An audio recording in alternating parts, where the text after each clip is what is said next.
Hello, cherished viewers. Welcome once again to another edition of the Perissos Horizon Chatroom series.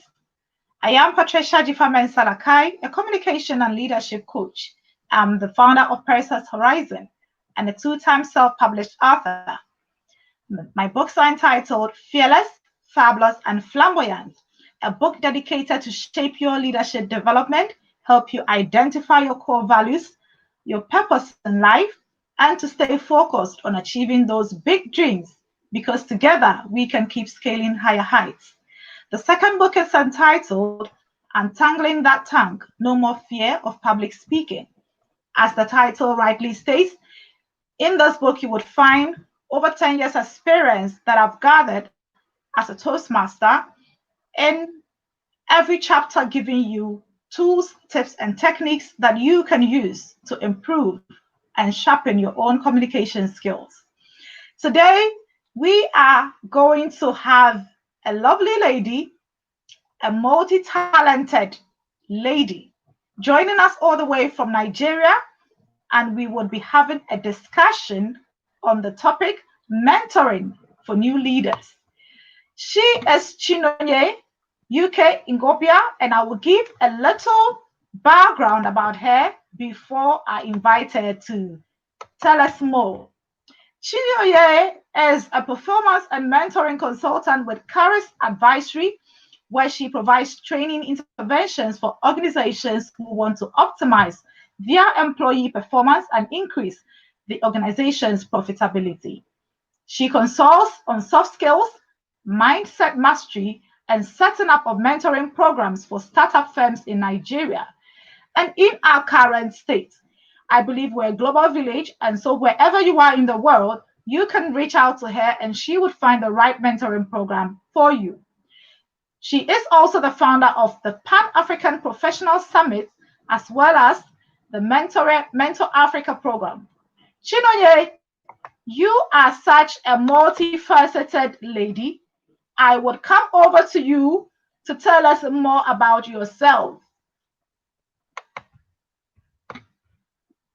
So over to you, Chinonye. Our audience are eager to know more about you. All right, Patricia, thank you so much for having me here. I'm really glad and I'm grateful I'm here. So basically, let me just start from when I left school and started working. So the first place I worked was in Zenith Bank. And when I was working in Zenith Bank, I would call them bosses or supervisors or managers. And these people were, yeah, they were genuinely good, but they were not like mentors. So I found myself in a job where I was learning on the job, not like there was a proper training per se. But then I had bosses or supervisors who were not mentors. So I found myself dabbling into a number of things for so many reasons. One, the job was not quite satisfying. So I found myself dabbling into network marketing, found myself getting into the beauty industry and the IT industry, all because I just wanted that job that was satisfying. So from there, after I resigned from the banking industry, I started off um, businesses. So I did one or two, but then I still eventually started working in an organization, Zero to Pro Consultants, where I was a training consultant for a few months to about a year. Then I now set up my own organization, the Caris Advisory, where we basically consult on soft skills and mentoring to help Okay, so organizations. Yeah. before you go on, I want to draw attention to the fact that your journey right from the bank, where you identified a gap in terms of the lack of effective mentoring, it sort of drawn you towards filling that gap because you realize that there could be other people who had that need, and therefore there was the need to provide a solution, and you had that I believe desire growing or being kindled when you became a part of the Zero organization you mentioned, and you were a trainer, consultant. So tell us more about that. How was that experience like? Identifying that gap and then you getting into a place where you now had to offer training. How did that shape your mindset in terms of giving people an opportunity for effective mentoring? Okay, so even after I left the banking industry, I didn't mention that I started off a coaching kind of program. So a lot of times when I had people, because my whole idea was just to help, staff of some of these organizations, because I kept hearing them say things like, oh, okay, I want to transition into another job. I don't really like what I'm doing. Or some of them will say, oh, I want a job that's paying better, or some of them will complain about office politics and all that. So I got into that coaching and I was helping them. But then I knew that because in coaching programs, sometimes you have 3 months, 6 months. But a lot of times, even when they were leaving the coaching program, they would start asking, is there nothing else like inner circle so that we Yeah, still be in contact? continuity. Things like that. Yes. So I That just is, felt, wow.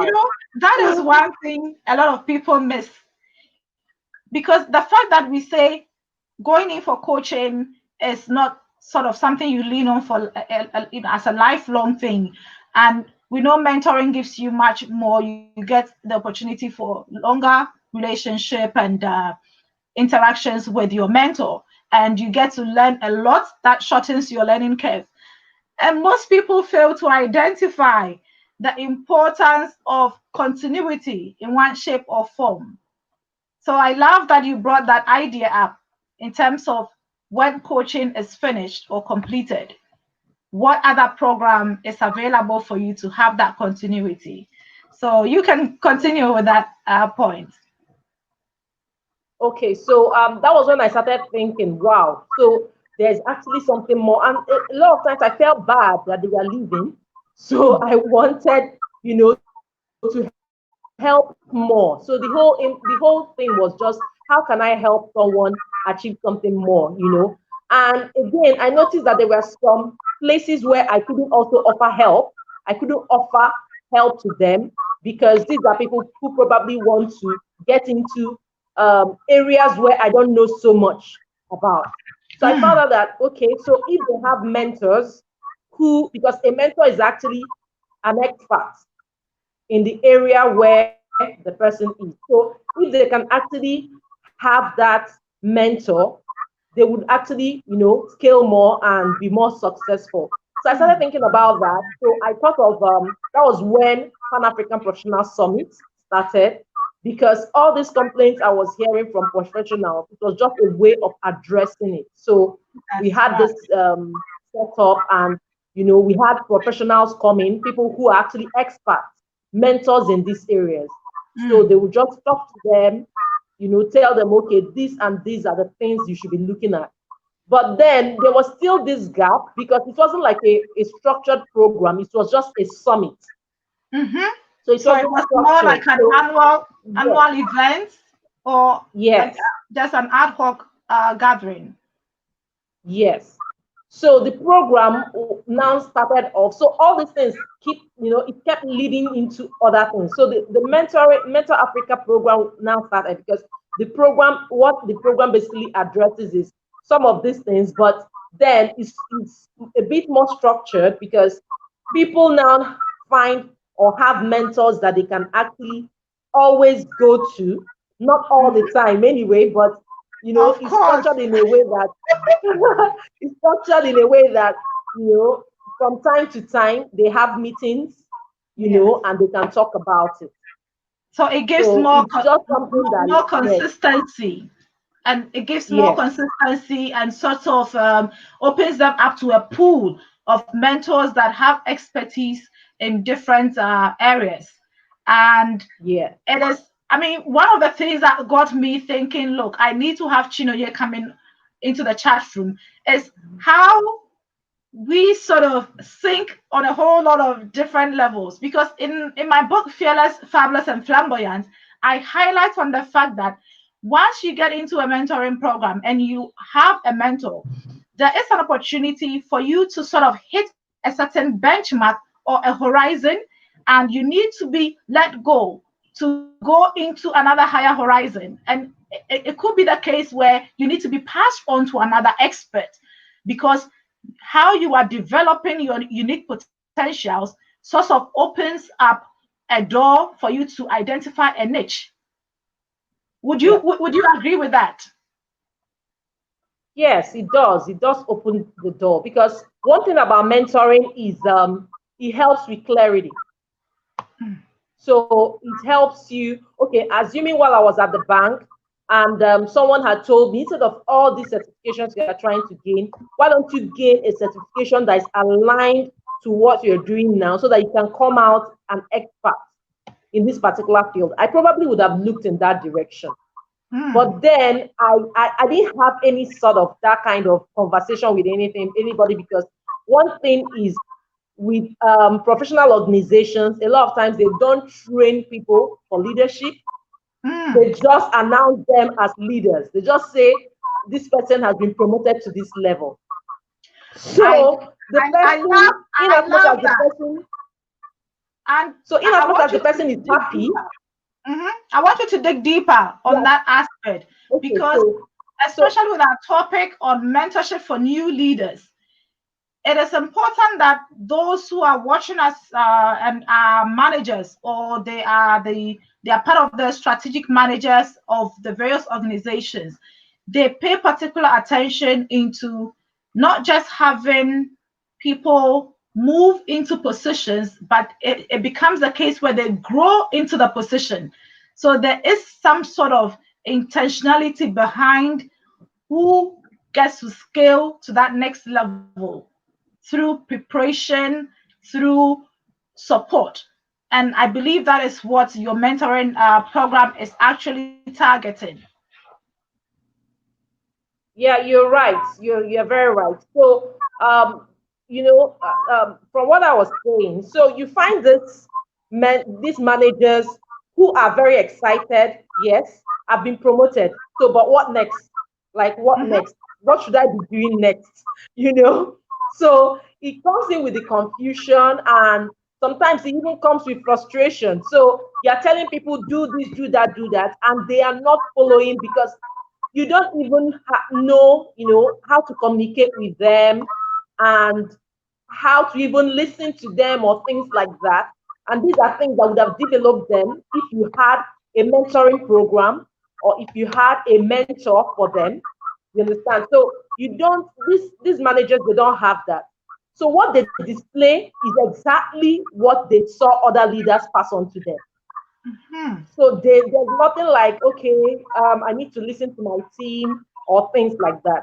And even when they need to listen to their team, or when they know they need to listen to their team, now, how do you actually identify within your team, this is the potential in this person, this is this person's talent, I need to harness this, I need to gain this, so that you actually get more from what you're, I mean, the whole point is for performance and productivity for a manager. So you need to identify these things. You need to sit with them. You need to watch them. You need to observe them.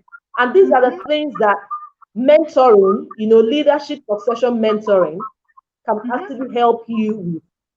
So And, that's, but then, and you touched on one word which is also critical. So it is also the case of, as I mentioned earlier, succession planning. It's like you are having that intentional uh, thought behind growing and grooming leaders.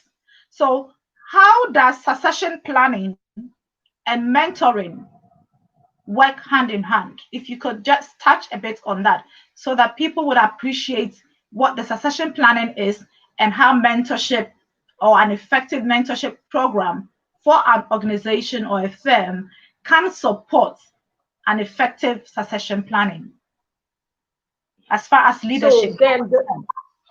is concerned, yeah.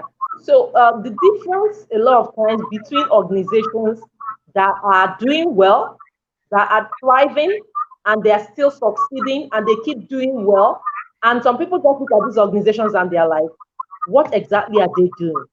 That's because those organizations actually plan their leadership succession. They plan it.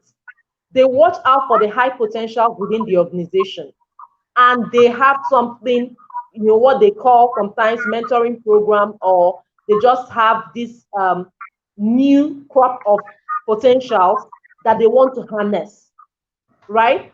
It's not about performance alone, because having high potentials and having high performance, in an organization, a lot of times the high performers are the ones picked for leadership succession, in an organization. And why that is that the high potentials are the ones that actually think from the business angle of an organization, for an organization. So they have that business acumen, they have the insights and foresight, right? And when you are setting up a mentoring program, you are looking at these potentials, because you know that they are not just performers. They are not the people that you say, go and do this, and they just go and do it without really understanding the whys. The why behind this it. has to be done. Why this has to be done. Yes. So why this has to be done to be able to reach the goal and the objectives of the organization, or reach their vision, right? So mentoring and leadership succession works hand in hand, because anytime organizations set out for leadership, succession planning and all that, they are looking within the organization and trying to find out who within the organization can we actually recruit as a mentor, right? And who within the organization can we actually recruit as the protege or the mentee, so that this organization will keep running smoothly even when the older generations are out. Because if you look at what is happening right now what's happening right now, baby boomers are exiting the workforce, and millennials are taking over. So if you don't plan for this, a lot of times you hear people who complain about millennials, oh, they are lazy, oh, they are entitled, oh, they are unserious, oh, this, that. But then you can harness it. And so many organizations have started looking into this. How can we actually harness it? Because once the baby boomers exit, and you don't have millennials who you have brought up, who you have taught the culture, the values within the organization, you find out that your organization will not last. Exactly. You find out that the foundation now becomes, shaky and watery. Yes, it will not last. But assuming you have that mentoring program for leadership succession in place, where you have these leaders, mentor these people over time, usually a year, 2 years, even 3 years. Some of these programs even last for 5 years. You will now see that the organization is smoothly sailing. Yes. And would you say that it enables such organizations to actually thrive whilst maintaining their core values and identity, even as far as branding and imbibing the work culture is? You realize that an effective mentoring program helps, as you mentioned, the baby boomers, the older generation, to pass on critical knowledge, critical ways of doing things in the organization, and also allowing the millennials to bring in their creativity and innovation without diluting what the organization stands for. Because we know abroad of organizations, brands, companies that have lasted decades and centuries, and they haven't lost their core value. And I believe that mentorship has played a huge part in such organizations thriving through the generations. Now we want to have a look. Yes, we want to have a look at that in terms of how to bridge the gap between the older generation passing on critical knowledge and information to the younger ones, whilst allowing the younger ones to also bring in their creativity and innovation. And I know you are a cognitive behavioral coach. You are also a neuro-linguistic programmer. How would you sort of tell our audience or our viewers, how would you help them understand the importance and relevance of bringing these two minds together through a mentorship program? Okay, so Jack Welch was the one that popularized reverse mentoring. That's right. So, and of course, General when he Electric. started the reverse mentoring, yes, General GE. So when he started the reverse mentoring, so many people were like, oh, what exactly are the younger ones supposed to teach us? You know, and so many people, a lot of times when you are bringing in something new within an organization, you have people who would oppose it. You have people who would kick against it. Because then some people are thinking, what exactly are these youngsters that are on serious supposed to teach us and things like that.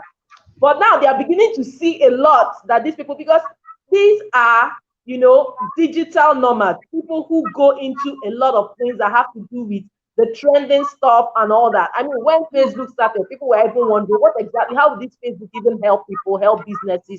I remember their first IP, initial public offering. Yes. People were wondering, why would I even, like, I'm supposed to go and put my money in Facebook? Into Facebook. You know, things like that. Yeah, so I digressed a bit, but then again, what I was basically trying to say is that so many organizations have started understanding this, and that's why they now have social media managers, you know, content curators, Yes. and all that. Yes. So it's about the trends, it's about the new things that are happening and how an organization can integrate it. Because if you're not integrating it, you are not seen as a forward-thinking organization. You are missing out and you get lost. It's like Exactly. how a lot of organizations Organizations and are brands fizzled out. lost their footing the moment they Exactly. lifted their legs off the paddle and the pedal and thought they were in a comfortable zone. So indeed, Yes. an effective mentorship program, especially to individuals that are aspiring to grow through their leadership or career ranks, and then for organizations that are are still in the game and want to maintain their pace in being very competitive, it's important for them to look out for an effective mentorship program. Is that not the case? Yes. Yes. So for me, I don't even say in an organization you should just have one way mentoring program for leaders. A lot of times in organizations, you should be looking at leadership succession. You should be looking at reverse mentoring. You should be looking at inclusive and diversity mentoring. Because when you bring in people from other, you know, culture or people who have a different way of thinking, there is bound to cause a revolution in your organization. You should be looking at women empowerment mentoring, because many people look out for some of these organizations that empower women, right? And people are beginning to see them as forward thinking as well. So organizations have now started doing that, you know, putting women in leadership positions, top leadership positions, and all that. And even just different types of mentoring. So for you to actually run it successfully, you have to have a blend. So it's not just the older mentoring is one thing I know that, you know, there's no age limit. So you won't say, somebody had told me one time that mentoring is just for little people. I said, no, there's reverse mentoring. In case There's you reverse don't know, mentoring. there are things you don't know right now. So, and a younger person will teach you. In fact, I belong to this group in my city that have so many young people. Like a lot of times when I just listen to them, I'm like, God, how old are you? You Such know, wealth the of knowledge. ideas. Yes, the ideas is just amazing. It blows my mind, you know. So I jokingly a lot of times I tell them, man, this your head is filled with anointing oil, not just any type of oil. This is anointing oil because I the know. ideas that they generate, this younger generation, you know, they generate is just amazing. It's just amazing, and you can't ignore them. Exactly. You ignore at your own peril. We need to tap into it. Now, this brings me into the aspect of what drove you into writing your books and what are your books. I mean, the titles. If I can get the titles, I can put it up and then we can have our viewers checking it because I know you have some on Amazon. So tell us more about what inspired you to put your thoughts and opinions in a book and let us have the titles. Okay, so the first book I wrote it while I was coaching, and it was actually The Millionaire Employee. So that one was The Millionaire Employee. So that one was basically helping employees think, people who are complaining about wanting other streams of income. So the book basically talks about investments and different sources where you can actually deploy your money and have it working for you, and even businesses you can run, and how to buy time by outsourcing some of your work and all that. But then, as I got into mentoring, I wrote this book. This one is On the Shoulders of Giants. Of the shoulders of giants. I love that. Yeah. So basically, this book is about, I've had people who keep asking me, how do I find mentors? Anytime I ask people to mentor me, I face rejection. Either they don't write me, they don't agree, or they don't just write me. They don't agree, but they don't just reply. And this was also what I faced, because I go for events and I see this inspiring speaker who has really bamboozled us and told us a number of inspiring things. And next thing, I'm outside and I'm asking, please, ma, I know, And sometimes it's on social media, you meet someone who is doing so well in their career and you go to their inbox, please, sir, can you mentor me? I'm willing to work, I'm willing to do this and that. And a lot of times they will not reply. Yes. So at the point I became kind of discouraged, oh, what exactly and all that.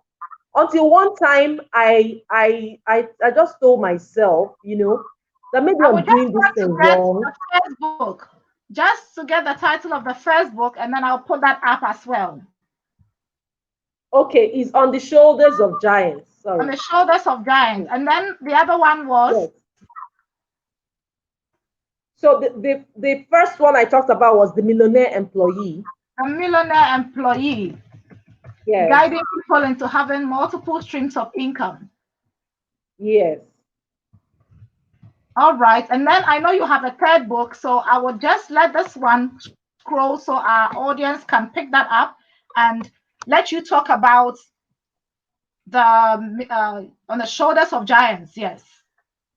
Okay, so On the Shoulders of Giants, as you can see, is written the ultimate guide to attract, to nurture, and to get the best from a mentoring relationship, from mentoring. So instead of looking for people and begging people, mentor me, and facing rejection, is just a book a guide to help you to know how to attract your mentor. You cannot put a magnet, you can't put a magnet and a metal and you don't see the attraction. You can't push sugar and you don't see the attraction, and start gathering. Yes. So how do you put yourself out there that you start attracting your mentor? So instead of you running after them, begging them, pleading with them, oh, please mentor me. You see, these are the people that will now start, looking for you to mentor, because a lot of people are looking for ways to leave their legacy. And the eagerness to learn. Yes. So that people are looking for how to leave their legacy, how to impact people. You get to that level in your life where it's not just money that matters to you anymore. Definitely. It's about how to impact the next generation and leave a legacy. And there are people, in fact, I know one of my mentors said that a certain man in Nigeria, a top person in Nigeria, sent someone that is also quite influential in Nigeria and said, I need 10 people to mentor. Go get them for me from wherever. So there are people that it gets to that point in their life where they feel, I need to start making impact. I need to leave my imprint. I need to leave a legacy. I need to, I need to pour out. All that is today, within. I love that, to pour yes, out into the next generation. So for our viewers who are watching, there are people out there who are looking for committed, dedicated, and serious-minded individuals that are looking to scale higher heights in whatever endeavor they find themselves. And they would only pour out to you if you are coming in willing, empty, ready to be filled. When I say empty, it doesn't mean you're coming without any background or without any exposure or experience, but then you are coming in with that cup, that desire that I want to learn how you did this. And this is somebody you are coming to who is a leader in their aspect, because they know the way, they go the way, and they show the way. So we will come back. We will come back to. I have just wanted to mention a brief thing. It's not even something I basically talked about. I didn't really talk about it in my book, but then it's just an acronym I talk about when I have an opportunity to talk. So it's basically, I tell people, are you fat? Are you a fat mentee? And what I mean that is FAT, meaning F, faithful. Are you faithful to the cause? Can you stay the course? So it's not someone who is coming today and leaving tomorrow. You find a number of people who do that, so they are coming today and tomorrow they are out, or one thing just happens and they are upset. That's right. So that's the acronym is, are you faithful? Then the A is, are you available? Will you be there to be mentored? That. For me, you have to be available and willing. Yes. And the last one is, are you teachable? Some people, you correct them and they are upset. They don't even have an open mind to receive, to learn. They are not willing to unlearn. They are just willing to, I don't know, maybe come in and drop names. Oh, so person is mentoring me or what? Are you teachable? Are you willing to be, are you humble enough to be corrected so that you teach the lessons? And humility is really so I just So the C, I want to pick the C point, but let's pick the C point, and then I take the third title of your book and I'll display that before we wrap up in a couple of minutes. So for the C, you mentioned, are you fact? The C stands for, so are you fact, that is faithful to the cause, available to be mentored, and then teachable for the T. Yes. Okay. And then can we have the title of the third book? Okay, so the third book is The Best Fit Mentor. It's not in print yet. So it's The Best Fit Mentor. So this book here is for the mentee. Have you copyrighted that book it? Is for the mentor. Have you copyrighted it, the third book? Before I share the title? No. So I've already shared the title. We won't touch on it until you I've not copyrighted it. All right, so let's not touch on it. We won't talk about it until you have launched it, because I'm particular about that when I'm doing business coaching for people. It is always important that you start off getting your legal aspects right, because now the world is, everybody's eager for ideas and you don't want somebody plagiarizing. So for our viewers, you can go online and look out for On the Shoulders of Giants by Chinonye Yukay Ngwobia, or you can also look out for The Millionaire Employee. And these are books that are available online for you to understand how to be a mentee and also how to be a millionaire employee that is having different streams of income, sort of building your business. And I know you have done an excellent job when it comes to building your own capacity. So we will touch a bit on what led you into NLP and then project management.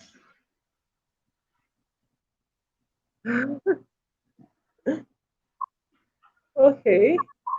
All right. So what led me into NLP was basically also what led me into cognitive behavioral therapy. And for me, at the point when the first time when I started business, my it's just about for me, it was about sales. So I was thinking, how do I get into the minds of the people I'm selling to so I can actually make better sales? Then on the other hand, too, I also just wanted to develop myself because I wanted to develop myself.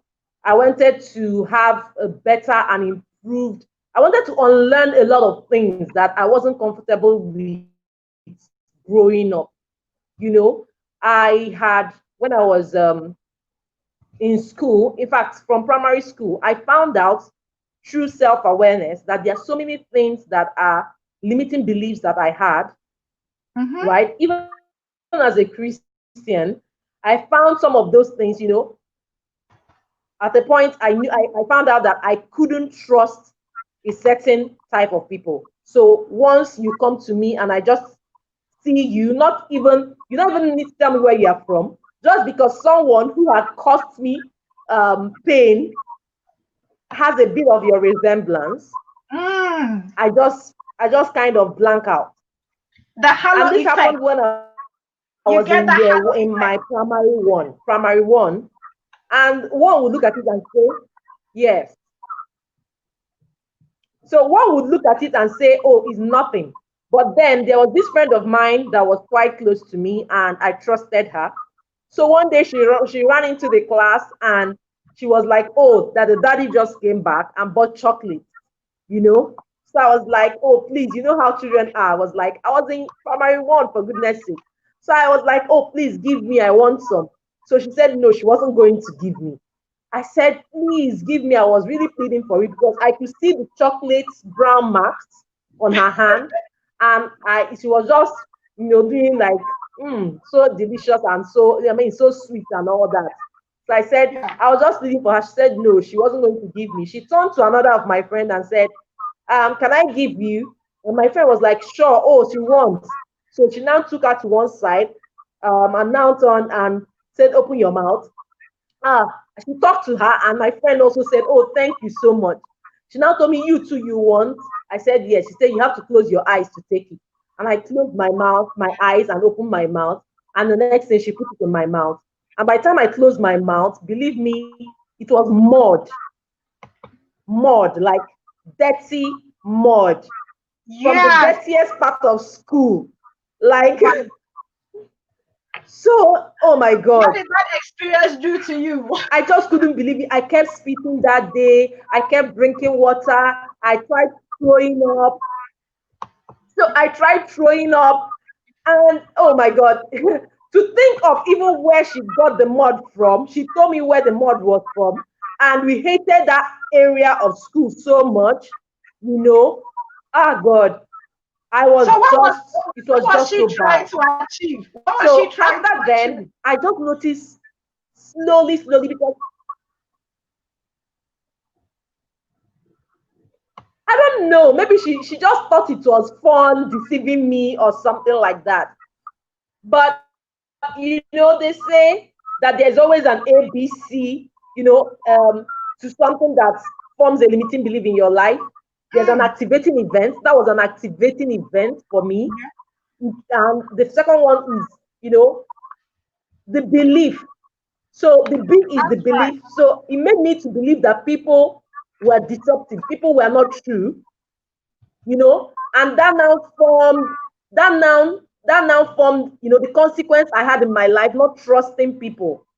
You understand? Not trusting. So when I see people just like that, she was dark. So at a point in my life and a bit chubby. So when I just see, I'm like, God, I just tune off. That experience, I don't understand why it triggered something in my life, but then it did.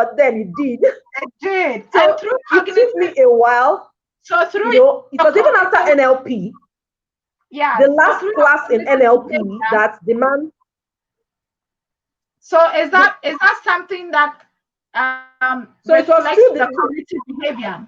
during the, during the last class in NLP that the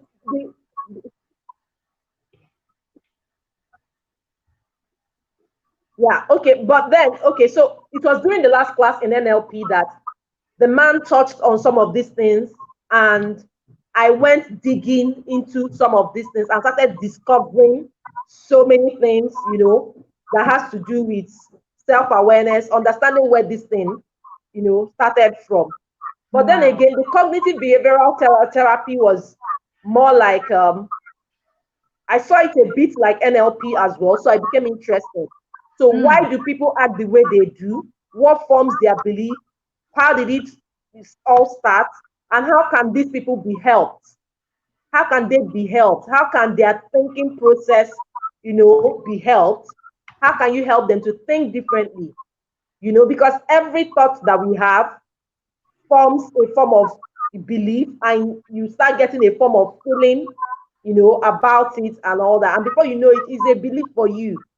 It that's right. steals it, and you don't know, at the end of the day, you don't know why you're acting the way you're acting, you know. But it's So embedded in your that was consciousness. what led me into all that NLP and cognitive behavioral therapy. And see, Wow. We can go on and on. I yes. don't even feel like So letting you basically, leave. that was what led me there, and seeing how I can help people who think that way. Wow. So definitely you have all these Thank you so experiences much. Thank and you. you have honed your skills and built upon you built all of those talents, you built upon them, and it's sort of connected into this wholeness that you're impacting onto others.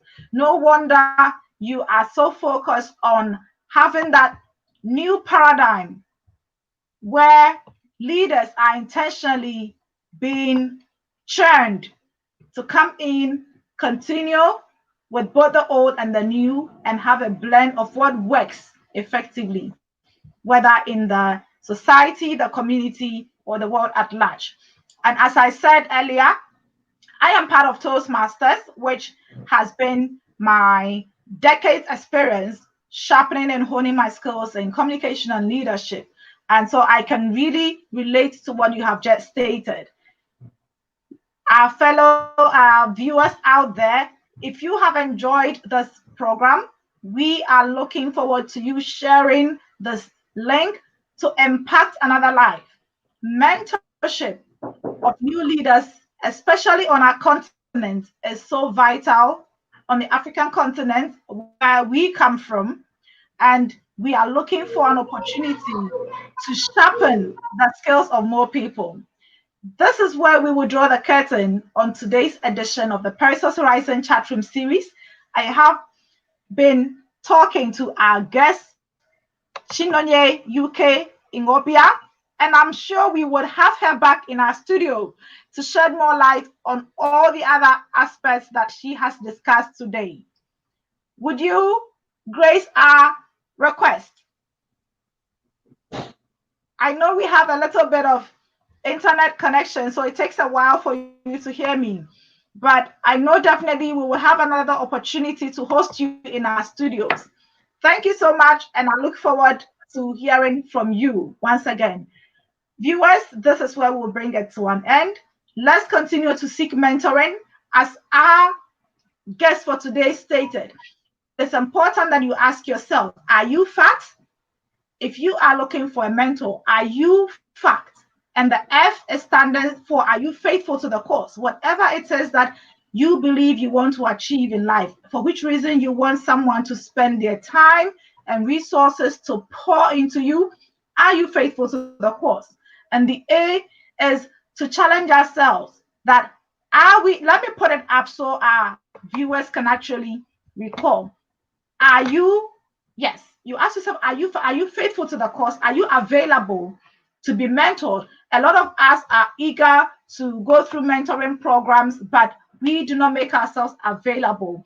And are you teachable? Are you humble enough to sit through and learn from somebody who has gone the way and knows the way and is showing you the way? Are you humble enough to listen so that you don't make the same mistakes, but you benefit from all that they have been able to learn and you cut your learning curve? Thank you, goodbye, and hope to see you next time. joining us in the chat room. Bye.